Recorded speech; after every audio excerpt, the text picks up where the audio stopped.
नमस्कार, बुलेटिन में स्वागत है आपका और मैं हूं आपके साथ जागृति खंतवाल। और अब बात देवभूमि की। साल 2023 चंद दिनों का मेहमान है। क्रिसमस के बाद लोगों में नए साल का उत्साह देखा जा रहा है। नए साल पर जश्न मनाने के लिए बड़ी संख्या में सैलानी पहाड़ों का रुख कर रहे हैं। इस बीच उत्तराखंड सरकार ने बड़ा फैसला लिया है। उत्तराखंड सरकार ने जहां नए साल के स्वागत की तैयारियों पर मुख्यमंत्री पुष्कर सिंह धामी ने मीडिया से बातचीत की और इस दौरान सीएम धामी ने कहा कि हमारे यहाँ सभी पर्यटकों के स्वागत के लिए उनके ठहरने और यात्रा के लिए उचित इंतजाम है। उत्तराखंड सरकार ने सभी सुविधाओं और उनकी सुरक्षा के लिए आदेश दिए हैं। वहीं आपको बता दें कि सीएम धामी ने कहा कि हम सभी पर्यटकों का स्वागत करते हैं। बता दें कि सीएम धामी ने पर्यटकों की लगातार बढ़ती संख्या को देखते हुए ये एक बड़ा फैसला लिया है। नहीं, सभी टूरिस्टों के लिए, उनके स्वागत के लिए सभी प्रकार की यहाँ पर जो अच्छी व्यवस्थाएं, उनके रहने के लिए, जाने के लिए, आवागमन के लिए और होटल, रेस्टोरेंट आदि खुलने के लिए सभी प्रकार के आदेश उत्तराखंड सरकार ने किए हुए हैं और उनकी सुरक्षा के लिए भी। इसके साथ साथ किसी प्रकार की अवांछित जो गतिविधियां हैं वह भी न हो, उसके भी सारे इंतजाम किए गए हैं कि सबकी सुरक्षा, सबका जो उत्तराखंड आगमन है वो सरल हो, अच्छा हो, किसी प्रकार की कोई परेशानी न हो। हम सबका स्वागत करते हैं। और देवभूमि में पिछले वर्ष भी उत्तराखंड में पूरे देश भर के बड़ी संख्या में पर्यटक आए थे और चार धाम यात्रा भी हमारी बहुत रिकॉर्ड संख्या की इस बार हुई है। 56 लाख तीर्थयात्रियों ने, पर्यटकों ने उत्तराखंड में देव दर्शन किए हैं और नए वर्ष के आगमन। तो वही खबरों में आगे बढ़ेंगे जहां उत्तराखंड का विधानसभा सत्र जनवरी महीने में प्रस्तावित है, जिसको लेकर लगातार तैयारियां जारी है। तो वहीं वित्त मंत्री प्रेमचंद अग्रवाल का कहना है कि विधानसभा सत्र को लेकर तमाम सारी तैयारियां की जा रही हैं। साथ ही उन्होंने कहा कि जनवरी में विधानसभा सत्र प्रस्तावित है। विधानसभा सत्र को लेकर आम जनता की भी राय व्हाट्सएप और ईमेल के जरिए ली जाएगी। उन्होंने कहा कि जो विभाग पूर्व में अपना बजट नहीं खर्च कर पा रहे हैं, उनसे इन विषयों पर चर्चा की जाए। अपने इस उत्तराखंड का लाएंगे और आपको जानकारी होगी कि मैंने पिछले जो 2 बार बजट प्रस्तुत किया था, तब भी हमने एक कार्य योजना हमने प्रस्तुत की थी। उससे पहले संवाद का कार्यक्रम हमने जनता के साथ किया था। इस बार भी हम कह रहे हैं कि 10 जनवरी तक वो अपने सुझाव दें। जहां तक विभागों की बात है, हमने अपने तमाम उन विभागों को कहा है कि आप अपने पुराने खर्चों का ब्यौरा भी दें और जिन विभागों के द्वारा सुस्ती बरती जा रही है, तो निश्चित रूप से पिछली बार भी हमने कहा था, इस बार भी हम कह रहे हैं, पिछली बार भी किया था, इस बार भी करेंगे कि उनके साथ बैठ के फिर उनको मिलने वाला जो हमारा बजट होगा उसमें कहीं ना कहीं हम विचार करेंगे। और रुक करेंगे बड़ी खबर की ओर। बड़ी खबर, बड़ी जानकारी आपको बता दें इस वक्त की चित्रा सरवारा ने आम आदमी पार्टी से दिया इस्तीफा। ये बड़ी खबर, बड़ी जानकारी। पूर्व मंत्री निर्मल सिंह ने भी आम आदमी पार्टी से इस्तीफा दिया है। कांग्रेस से आम आदमी पार्टी में चित्रा सरवारा शामिल हुई थी। ये बड़ी खबर, बड़ी जानकारी आपको बता रहे हैं इस वक्त की बड़ी खबर। चित्रा सरवारा ने आम आदमी पार्टी से इस्तीफा दिया है। पूर्व मंत्री निर्मल सिंह ने भी आम आदमी पार्टी का साथ छोड़ा है। आपको बता दें कि कांग्रेस से चित्रा सरवारा आम आदमी पार्टी में शामिल हुई थी और अब कांग्रेस में वापस शामिल होने की संभावना जताई जा रही है। इसी खबर पर ज्यादा जानकारी के साथ हमारे सहयोगी स्पर्श शर्मा हमारे साथ जुड़ गए। स्पर्श, सबसे पहले आपसे जानना चाहेंगे, हरियाणा में आम आदमी पार्टी को एक बड़ा झटका, चित्रा सरवारा ने आम आदमी पार्टी से इस्तीफा दिया है।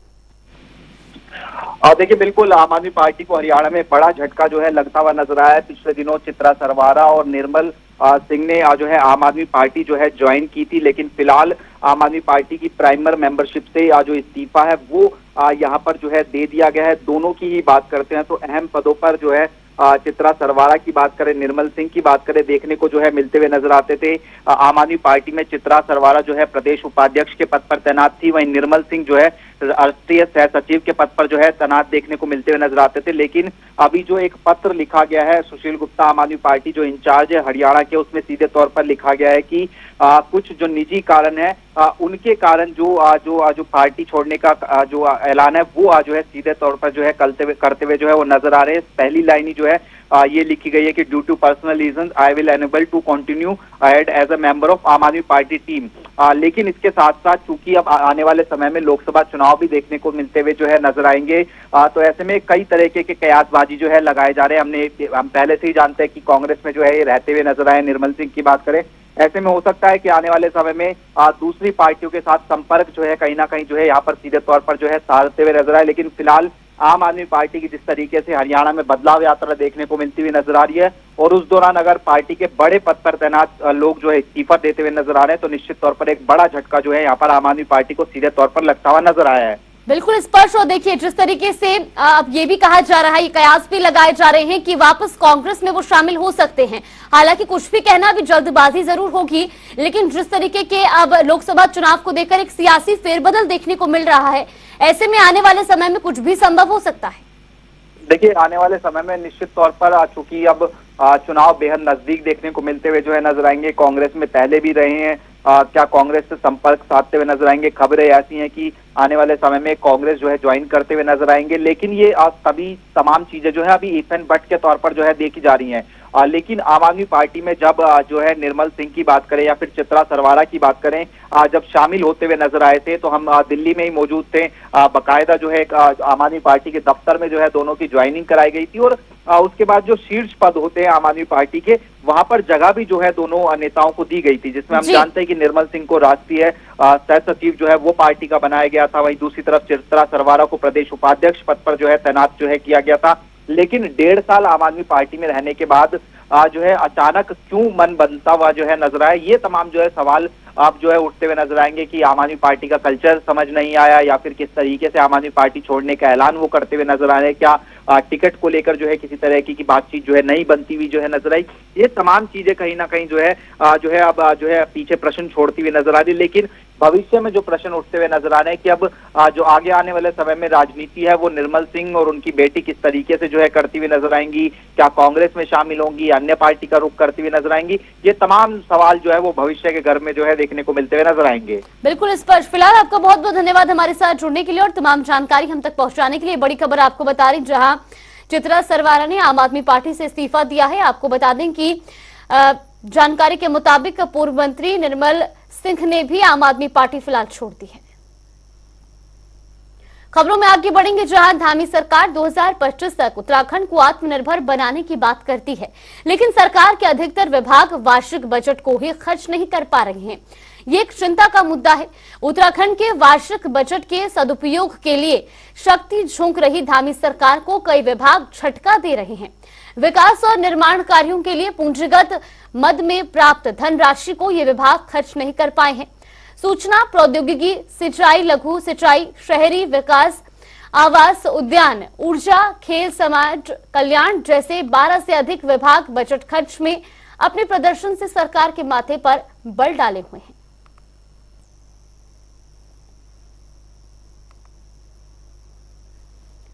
तो वही आगामी लोकसभा चुनाव को लेकर कुमाऊं क्षेत्र के काशीपुर में बैठकों का दौर शुरू हो चुका है, जिसके चलते 29 दिसंबर तक बैठकें चलने वाली हैं। बीते रोज हुई बैठक में लोकसभा चुनाव के विस्तारकों को आगामी लोकसभा चुनाव में तैयारी के साथ जुटने के निर्देश दिए गए हैं। तो वहीं आज शाम को प्रदेश पदाधिकारियों, जिला अध्यक्षों और सभी मोर्चों के अध्यक्षों की बैठक है। इसके साथ ही कल की बैठक में जिला अध्यक्षों, जिला प्रभारियों, सह प्रभारी, मोर्चों के अध्यक्ष के साथ प्रदेश महामंत्री और सभी प्रकोष्ठों के संयोजक और सह संयोजक रहने वाले हैं। इस दौरान बीजेपी के प्रदेश प्रवक्ता विनोद सुयाल ने कहा कि आगामी लोकसभा चुनाव के लिए बैठक बेहद अहम है, जिसको लेकर पार्टी के सभी शीर्ष नेताओं को जिम्मेदारियां दी जा रही हैं। मेरे मामा लोग, तिवारी मेरे मामा लोग भी हैं। मैं ब्राह्मण हूँ यार, मैं हाँ मैं वो हाँ। उत्तराखंड के गठन के लिए हुए आंदोलन के बाद देहरादून में पहली बार एक खास मकसद को लेकर महारैली हुई, जिसमें किसी भी राजनीतिक पार्टी की रैलियों से ज्यादा लोग जुटे। इस रैली की खास बात ये रही कि सत्ताधारी बीजेपी को छोड़कर लगभग सभी दल और सामाजिक संगठनों के लोग इसमें शामिल हुए। तो वहीं गढ़वाल मंडल के देहरादून में मिले अपार जन समर्थन के बाद अब कुमाऊं मंडल के बागेश्वर में उत्तरायणी कौथिक के दिन 15 जनवरी को राज्य भर से हजारों लोग जुटेंगे। मूल निवास और भू कानून समन्वय संघर्ष समिति की बैठक में ये निर्णय लिया गया। तो वहीं भाजपा प्रदेश प्रवक्ता विनोद सुयाल ने जनता और आंदोलनकारी से अपील की है कि सरकार को समय देने के साथ साथ सरकार पर भरोसा भी करे। ये रैली अब कुमाऊं मंडल में होने जा रही है। निश्चित रूप से मैं पहले ही कह चुका हूं कि माननीय पुष्कर सिंह धामी जी यहाँ की परिस्थितियों को और हमारी सरकार यहाँ की परिस्थितियों को अच्छी तरह समझती है कि इस राज्य के लिए क्या अच्छा हो सकता है, भू कानून किस तरह का बनना चाहिए, इस राज्य का सर्वांगीण विकास भी हो, इस राज्य के जो यहाँ के रहने वाले लोग हैं उनका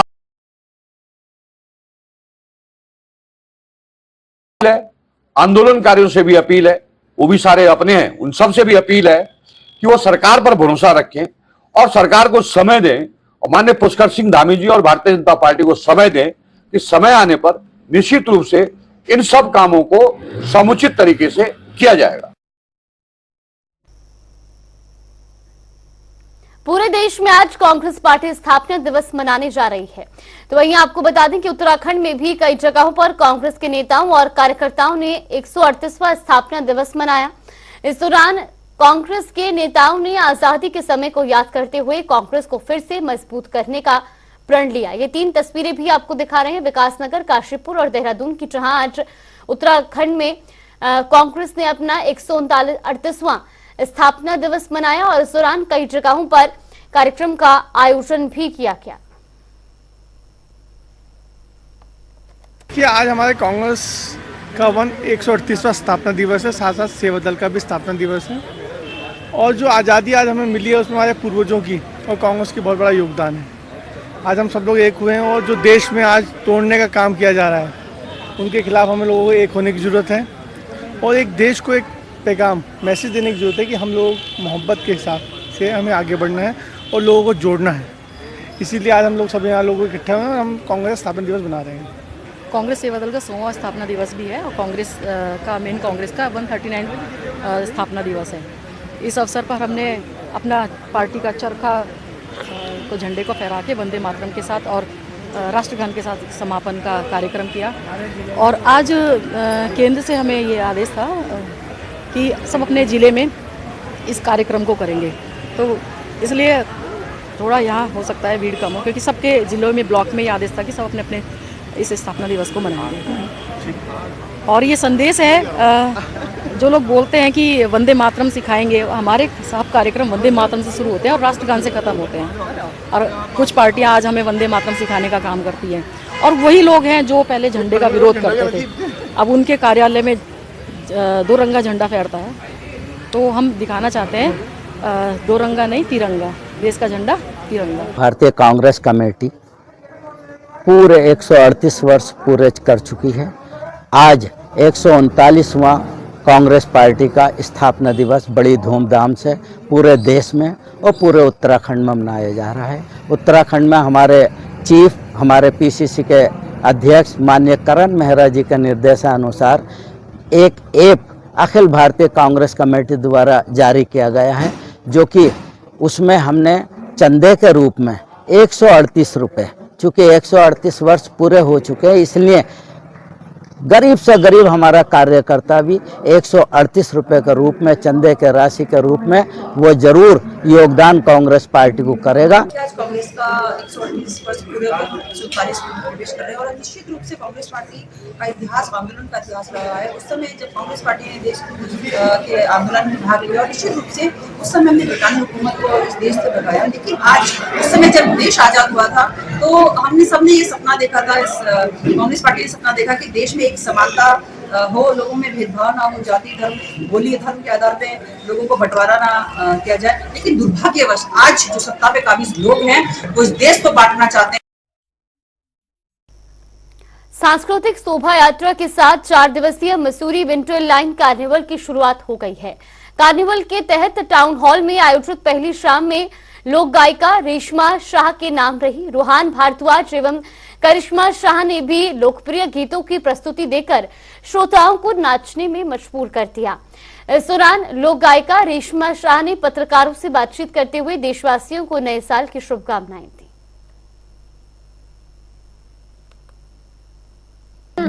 कि बड़ा महत्व है इसका। हमारे इनको मौका मिलेगा, हमारे व्यापार चलेगा, बाहर के लोग आएंगे, यहाँ की संस्कृति को देखेंगे और अपने यहाँ जब जाएंगे वो तो यहाँ की संस्कृति को याद करेंगे, वो दोबारा आएंगे। मतलब सिर्फ कुछ ही लोग कम सुनते हैं, लेकिन हमारे इस पर साहित्य होता है, बहुत बड़ा लोग उनके शोध चलते हैं। कॉलेज स्कूलों में PhD कर रहे हैं, हमारे से पूछने आते हैं। हमारे 4 किताब में 4 शोध हमारे हो गए हैं। तो हमारे पार लखनऊ से, बम्बई से, कई दूर दूर से, अभी कुछ ही लोग ही उनकी कमी है सुनने की, लेकिन साहित्य इस पर बहुत काम कर रहा है। पहले तो सभी देशवासियों को 2024 की नए साल की बहुत सारी शुभकामनाएं। और विंटर कार्निवल का मैंने जैसे कहा कि मसूरी का विंटर कार्निवल का सभी को, क्षेत्रवासियों को तो रहता है खैर इंतजार, लेकिन भारतवर्ष और पूरे विश्व के पर्यटकों को भी इंतजार रहता है कि मसूरी का विंटर कार्निवल एक, मैं अभी ही हाल में ही इंटरनेशनल फेस्टिवल कार्यक्रम करके आई हूँ जिसमें पूरे विश्व के लोग आए थे। तो मैंने उसमें भी बहुत सारे ऐसे लोग थे जिन्होंने मसूरी की चर्चा की है कि मैं भी आया हूँ 2 बार विंटर कार्निवल में, तो मुझे बहुत अच्छा लगा। और मैं यही कहना चाहूँगी कि जिस तरह हर साल यहाँ विंटर कार्निवल का कार्यक्रम हो, उसमें हमारे लोग जो लोकल कलाकार हैं उनको ज़्यादा से ज़्यादा महत्व दिया जाए और हमारी पौराणिक चीज़ें, चाहे वो पूरे भारतवर्ष की और ख़ास करके उत्तराखंड में तो जो हमारे देवी देवताओं के हैं, हमारे खान पान और यहाँ के जो बोली भाषा, उसको ज़्यादा से ज़्यादा बढ़ावा दिया जाए। प्रदेश सरकार ने साल 2024 के लिए प्रदेश की सभी नदियों में खनन कार्य के चुगान को लेकर कुछ नदियों में जगह एक और खनन निकासी का कार्य शुरू हो गया है। तो वहीं रामनगर में भी स्थित कोसी और दबका नदी में कुछ स्थानों पर उप खनिज की निकासी का कार्य शुरू हो गया है, जिसको लेकर एक और वन विभाग एवं वन विकास निगम ने वाहनों के पंजीकरण का कार्य शुरू कर दिया। तो वहीं परिवहन विभाग ने भी खनन कार्य में लगे वाहनों का सत्यापन करने की कार्यवाही शुरू कर दी है। वहीं ARTO संदीप वर्मा ने बताया कि खनन निकासी में लगे करीब 200 वाहनों का उनके विभाग ने सत्यापन कर वन विकास निगम को सूची दे दी है।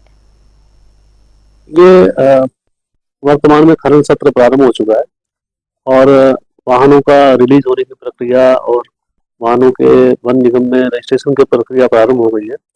और हमारे यहाँ से एक दिक्कत थी पहले कि हल्द्वानी रजिस्टर्ड गाड़ियाँ थी रामनगर पते की, और हम लोगों की फिटनेस हो जाती थी, लेकिन वो अभी फिलहाल नहीं हो पा रही थी। तो हमने उन गाड़ियों को हल्द्वानी से रामनगर ट्रांसफर कराने की प्रक्रिया शुरू की थी। बहुत समय से ये मांग लंबित थी और बहुत सारी वाहनों को NIC देहरादून में और दिल्ली ने इनको ट्रांसफर भी हमारे यहाँ कर दिया है और ये समस्या और अधिकांशता तो दूर हो चुकी है। और ये आज बाकी की गाड़ियां भी थोड़ी बहुत जो बची हैं वो ट्रांसफर हो जाएंगी रामनगर। चलिए देवभूमि की खबरों में फिलहाल के लिए बस इतना ही। यहाँ पे रुकते हैं एक छोटे से ब्रेक के लिए।